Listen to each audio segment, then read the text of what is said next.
오늘은 여러분과 함께 가슴을 울리는 특별한 이야기를 나누고자 합니다. 어느 날 한 작은 양로원에서 시간의 흐름처럼 조용히 할머니 한 분이 이 세상을 떠났습니다. 그분은 이 세상에서 무수히 많은 날들을 보내며 삶의 여러 감정을 느꼈을 할머니였습니다. 어느 양로원에서 돌아가신 후 남겨진 할머니의 시를 전합니다. 할머니의 시는 우리의 가슴을 찡하게 합니다. 간호사님들 무엇을 보시나요? 댁들이 저를 볼 때 무슨 생각을 하시나요? 현명하지 않고 변덕스러운 성질과 초점 없는 눈을 가진 투정이나 부리는 늙은 노인으로 보이겠지요. 음식을 질질 흘리고 대답을 빨리빨리 못하냐고.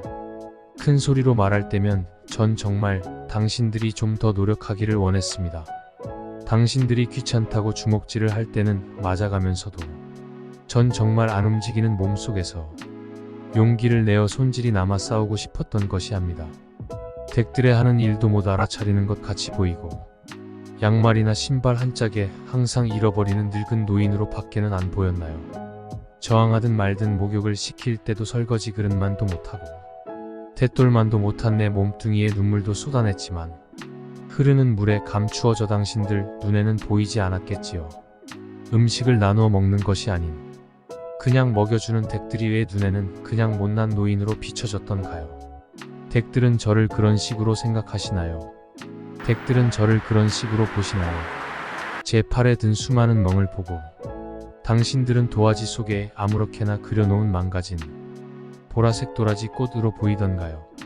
간호사님들 그렇다면 이제 눈을 뜨고 그런 식으로 절 보지 말아주세요. 이 자리에 꼼짝하지 않고 앉아서 나의 의지는 상실되어 댁들이 지시한 대로 행동하고 나의 의지가 아닌 댁들이 의지대로 먹고 온 몸에 멍이 들어도 아픔을 삭혀야 되었던 제가 누구인지 말하겠습니다.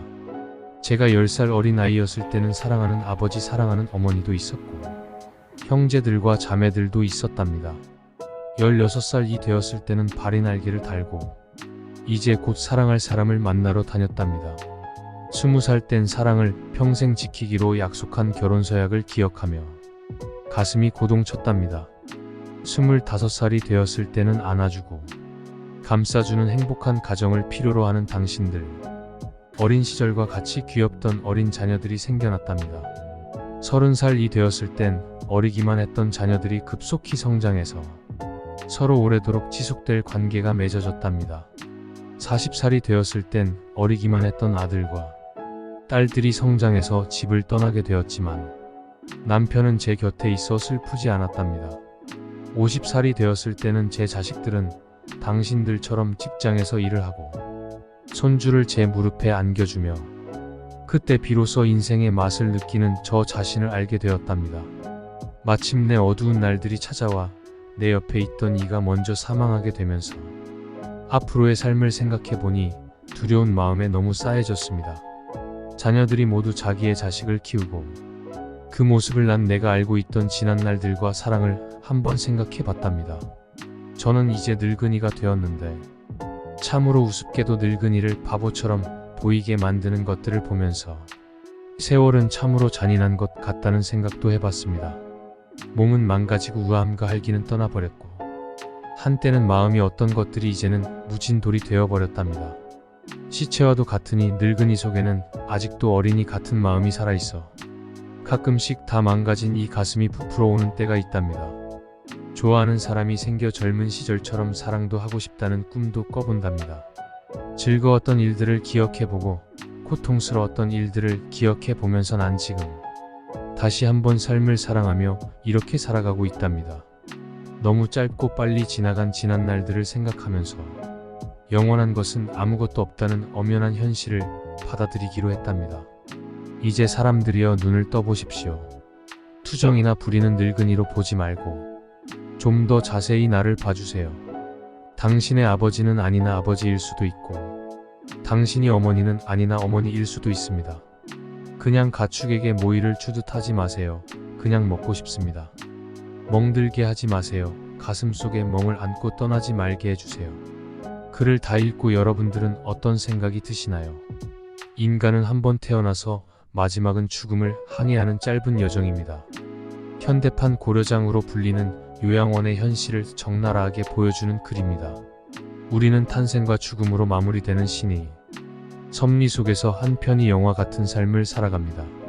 대한민국은 현재 노령 인구 증가와 그에 따른 사회적 문제에 직면하고 있습니다. 특히 노인 요양원의 문제점이 대두되고 있으며 대한민국의 65살 이상 노령 인구는 700만 명 이상입니다.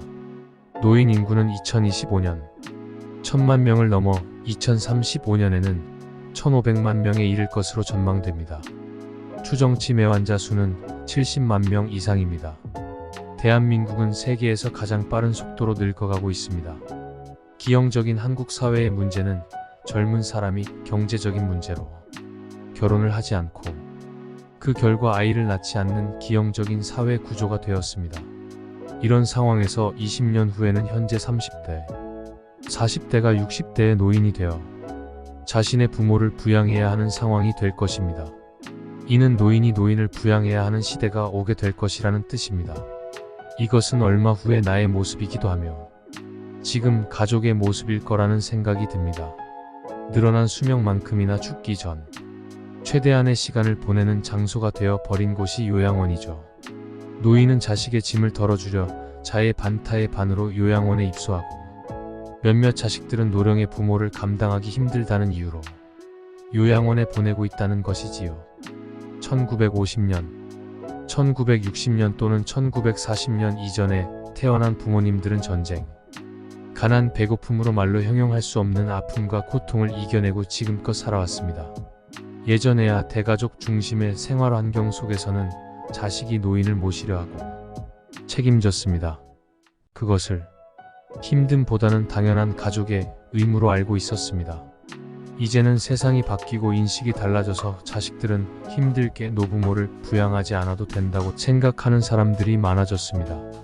갑작스러운 사고로 거동이 불편해졌거나 치매가 심해져 대소변을 가리지 못하는 노인들이 가족의 손에 이끌려 요양병원 또는 요양원에 갑니다.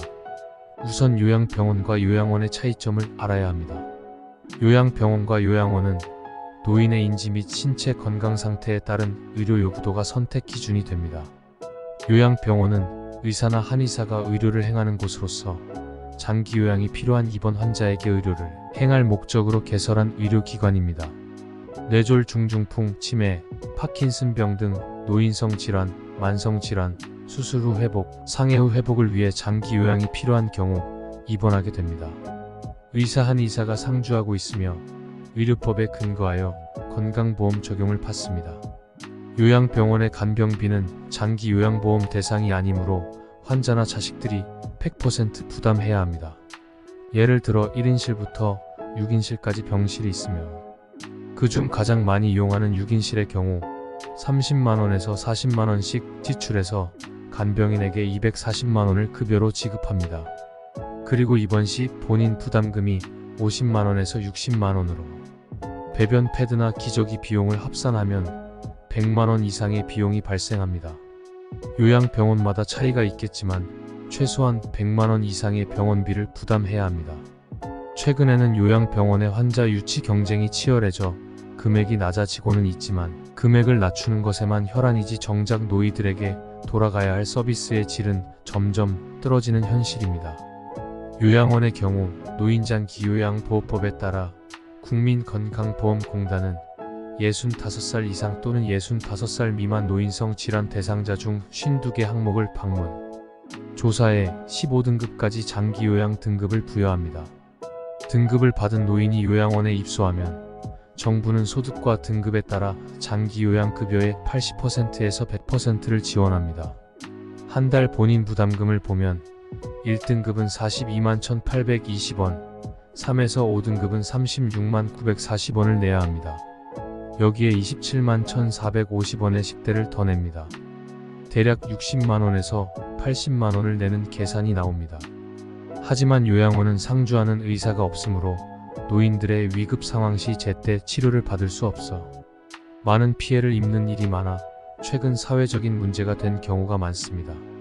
국가의 지원과 관리를 받지만 그만큼 믿을 수 있는 서비스를 제공할까요?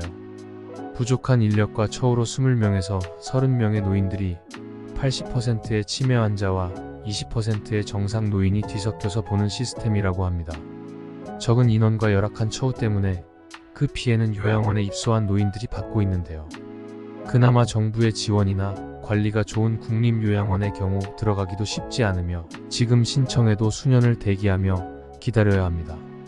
최근 정부의 발표에 따르면 요양원 등의 학대와 가혹행위로 인한 적발 건수가 급증하고, 그래서 노인들이나 가족들은 이런 발표에 두려움과 걱정을 하고 있습니다.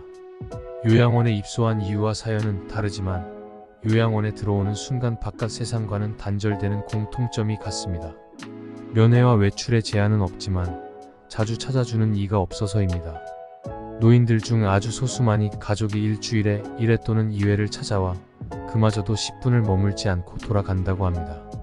다른 노인들은 설날이나 추석 같은 명절에나 가족을 볼 수 있다고 합니다. 그리고 대부분 거동이 불편하거나 보행기가 없으면 일어서지도 못하는 노인이 대부분을 차지합니다. 노인에게 요양원은 점점 더 고립되고 외로워지는 장소가 되는 겁니다. 노후를 맞이하는 과정은 불가피하게 우리의 육체적 능력이 저하되는 시기입니다. 이런 상황에서 요양원에 의존하지 않고 독립적으로 살아가기 위해서는 육체적 독립을 유지하는 것이 중요합니다. 육체적 독립이란 일상생활에서 필요한 기본적인 활동들을 스스로 수행할 수 있는 능력을 의미합니다. 이는 건강한 노후를 위한 핵심 중의 핵심이며, 이를 위해선 평소에 건강 관리에 신경을 써야 합니다. 육체적 독립을 유지하는 것은 우리의 일상생활에 깊숙이 관련되어 있습니다. 이는 우리가 자신의 몸을 이해하고 그에 따라 적절한 운동과 식사를 통해 건강을 유지하는 것을 의미합니다. 이는 또한 우리가 스스로의 건강을 책임지고 그에 따른 행동을 취하는 것을 의미합니다. 이런 점에서 육체적 독립은 단순히 건강한 몸을 유지하는 것 이상의 의미를 갖습니다. 이는 우리가 스스로의 삶을 주도하고 그에 따른 책임을 지는 것을 의미합니다. 육체적 독립을 유지하기 위해서는 꾸준한 운동이 필요합니다. 운동은 우리의 근육을 강화하고 유연성을 높여주며 균형 감각을 향상시킵니다. 이는 우리가 일상생활에서 필요한 활동들을 스스로 수행할 수 있게 해주며 노후에도 독립적으로 살아갈 수 있게 돕습니다. 또한 운동은 우리의 신체적 건강뿐만 아니라 정신적 건강에도 긍정적인 영향을 미칩니다. 이는 우리가 노후에도 활기찬 삶을 살아갈 수 있게 돕습니다. 다음은 노후에도 육체적 독립을 유지하는 데 도움이 될 수 있는 운동법들입니다. 걷기는 가장 간단하면서도 효과적인 운동 중 하나입니다. 준비 운동으로 전신의 몸을 풀어줍니다. 그리고 등을 바르게 펴고 머리를 들어 곧게 상체를 들어서 걸어야 합니다. 처음은 천천히 시작해서 점차적으로 속도와 거리를 높이면 좋습니다. 그리고 되도록 안전하고 평평한 공원이나 산책로를 이용하여 매일 30분 이상의 걷기를 하면 심혈관 건강을 유지하고 근육과 관절을 강화하는 데 도움이 됩니다. 걷기는 어디서든 언제든 할 수 있으므로 일상생활에 쉽게 포함시킬 수 있습니다. 나이가 들수록 걷지 않으면 걷고 싶어도 걷지 못하게 된다고 하죠. 나이 들어 하체 근력이 줄어드는 순간 급속도로 노화가 진행됩니다. 나이가 점점 들수록 팔, 다리가 가늘어지는 경험을 하신 분들이 많은 이유입니다. 골다공증이나 허리 굽어서 상체가 앞으로 기우는 경우도 그렇습니다. 이것도 몸의 근력과 민첩한 관련이 있다고 합니다. 노후에 가족이나 다른 이의 도움 없이 독립적으로 살려면 근력을 유지하는 것이 어떤 것도 보다 중요한 이유입니다. 의자에 앉아 두 발을 바닥에 붙이고 한쪽 다리를 무릎을 굽힌 상태로 들어 올리고 천천히 내려놓거나 누워서 윗몸 일으키기를 하는 등 꾸준한 근력 운동을 권해드립니다. 그리고 유산소 운동은 대표적인 걷기, 수영, 줄넘기, 자전거, 타기 등 매우 다양합니다. 자신의 몸에 무리가 가지 않는 선에서 자신에게 맞는 운동을 찾아서 꾸준한 유산소 운동을 하세요. 꾸준한 걷기 운동과 근력 운동 등은 65세 이상에 많이 발생하는 낙상 사고를 예방할 수 있습니다. 노인들에게 낙상 사고는 치명적이어서 골절이나 심할 경우 사망으로 이어집니다. 다음은 정신의 건강과 마음이 건강을 유지하는 것입니다. 우리는 어떤 준비가 필요할까요? 아직까지 치매에 걸리면 치료할 수 있는 치료약이 없으며 현재의 치매약은 치매의 악화를 지연시키는 효과만 있다고 하죠. 그래서 치매는 예방만이 최고의 약이라 말하죠. 그래서 우리는 치매 예방을 위해 식생활을 개선하는 것이 최선입니다. 생활 속에서 실천할 것은 생선과 신선한 과일, 야채, 고굴과 견과류, 다양한 영양소를 오랫동안 꾹꾹 오래 씹어 골고루 섭취해야 합니다. 오래 씹으면 뇌의 혈류량을 증가시켜 뇌를 건강하게 합니다. 그리고 적정 혈압을 유지하며 몸무게를 수시로 체크해 적정 체중을 유지하는 등의 생활 습관은 치매 예방뿐만 아니라 신체 건강 전반을 지키는 데에 도움이 된다고 하네요. 퍼즐이나 낱말풀이 일기 쓰기 등은 노인은 치매에 걸릴 위험에서 벗어날 가능성이 높은 것으로 조사됐다고 하죠.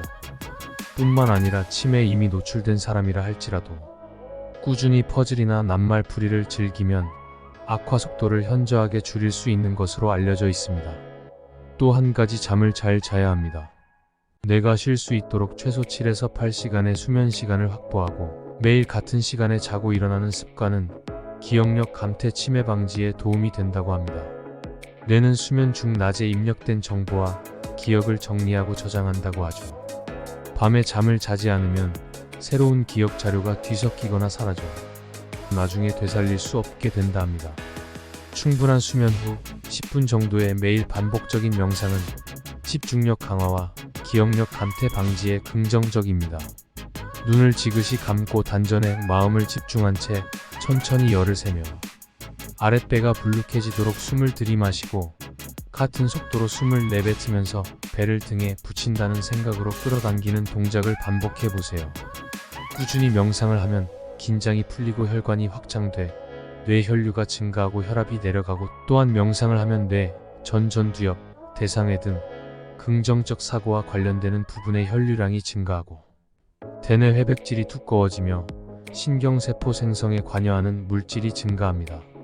생활 속의 꾸준한 명상은 치매 예방에 큰 도움이 됩니다.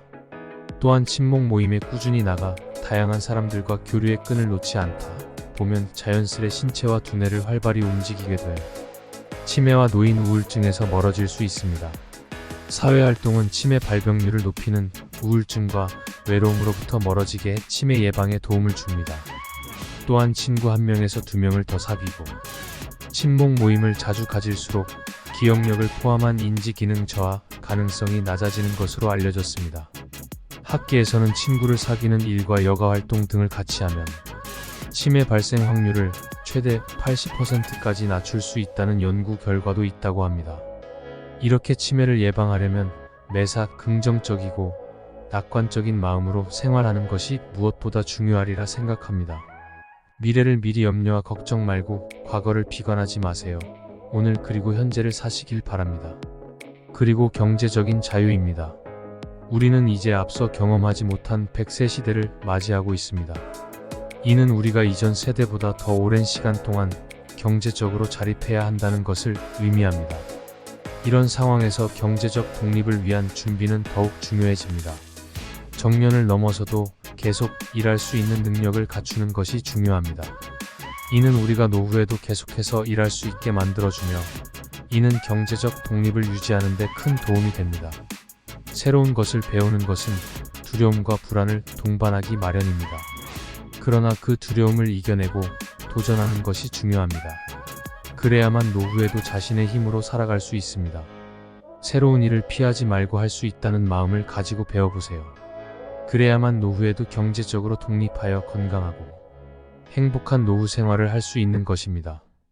기억이 사라지고 몸이 움직이지 않는다면 우리는 살아있음에도 불구하고 이미 죽은 것과 다름없습니다.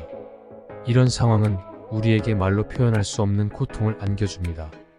가족 중 한 사람이 큰 병에 걸리면 그것은 가족 모두에게 큰 슬픔과 고통을 안겨줍니다. 삶이 힘들어지고 가족 간의 갈등이 생기기도 합니다. 이런 갈등은 대부분 돈 문제에서 시작되며 부모님의 부양 문제로 이어집니다. 이런 상황을 바라보는 부모님의 마음은 얼마나 아플까요? 자식들에게 도움을 청할 수도 없는 상황에서 부모님은 아무것도 할 수 없이 눈물만 흘릴 수밖에 없습니다. 그러나 우리는 이런 상황을 극복하기 위해 움직여야 합니다. 우리는 삶이 어려워도 건강하고 행복하게 살아가야 합니다. 이런 생각을 가지고 우리는 노후를 위한 준비를 미루지 않고 지금부터 시작해야 합니다. 우리는 노후에도 건강하고 행복하게 살아갈 수 있도록 경제적 독립을 추구해야 합니다. 이는 우리가 노후에도 건강하고 행복하게 살아갈 수 있게 도와주는 중요한 요소입니다. 그러니 우리는 노후를 위해 경제적 독립을 추구해야 합니다. 이는 우리가 노후에도 건강하고 행복하게 살아갈 수 있게 도와주는 중요한 요소입니다. 이를 잊지 말고 노후를 위한 준비를 미루지 말아주세요. 그럼 건강하고 행복한 노후를 맞이하실 수 있기를 바랍니다. 오늘도 영상 유익하게 보셨다면 구독, 좋아요, 알람 설정 부탁드립니다.